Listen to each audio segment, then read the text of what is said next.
Pinamulaanan ng Department of Interior and Local Government at National Bureau of Investigation ang kumalat na impormasyong arestado na si Senador Bato de la Rosa.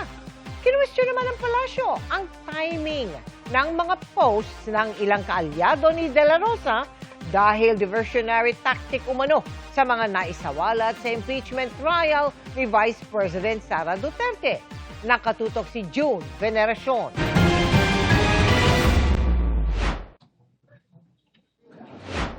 Dalawang araw lang tumagal ang huling pagpapakita ng Senador Bato de la Rosa sa Senado. Bakit yung pinayagan niyang mga tao na yan makapasok dito?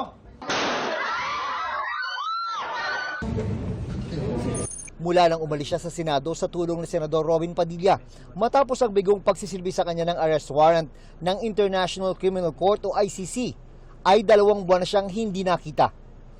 Kaya biglang kalat online nang lumutang ang ilang impormasyon na naaresto umano siya. Kabilang ang post pa ng eroplanong magdadala umano sa kanya sa The Hague sa the Netherlands.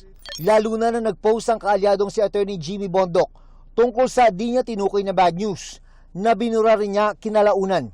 Nag-post din ang kaalyadong si Attorney Harry Roque na may nanghudas kay Bato. Ngayong araw, sunod-sunod ang tugon ng gobyerno tungkol sa umano'y pag-aresto kay De La Rosa. Diretsahan niyan itinanggi ni Department of Interior and Local Government Secretary John Vic Rimulya. Hindi po totoo yan.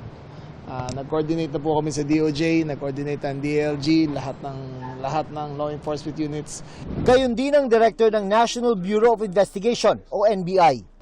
Wala sa amin, wala sa NBI, no? So, hindi totoo. Nasa Pilipinas pa rin po ba? Yun yung paniwala namin because tuloy-tuloy naman yung surveillance natin. We'll continue to do our manhunt to locate him.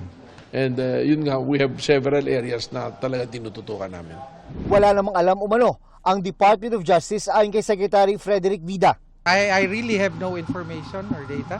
I think it's more of a law enforcement matter at this time. Git ni Rimulya, kung mahuhuli man ang dating PNP chief, ay hindi ito isisikreto. Gagawin aniya ang tamang proseso, gaya ng booking procedure at pagpapaharap sa korte bago ang extradition. Alam mo, ang fake news ngayon, ibang klase. We were always transparent with what we do. All the proper channels, all the proper procedures gagawin namin according to rule of law.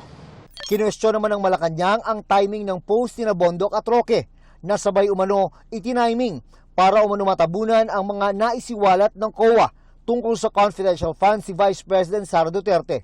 Kita umano ang motibo sa tinawag niyang diversionary tactic ng mga kaalyado ng bise. Sabi ng Department of Interior and Local Government, tuloy-tuloy pa rin ang paghahanap kay Senador Bato de la Rosa. Sa Mindanao area raw, huling nakita ang dating hepe ng Philippine National Police. Senator Bato is still being hunted down. June Veneracion, Nakatutok, 24 Oras.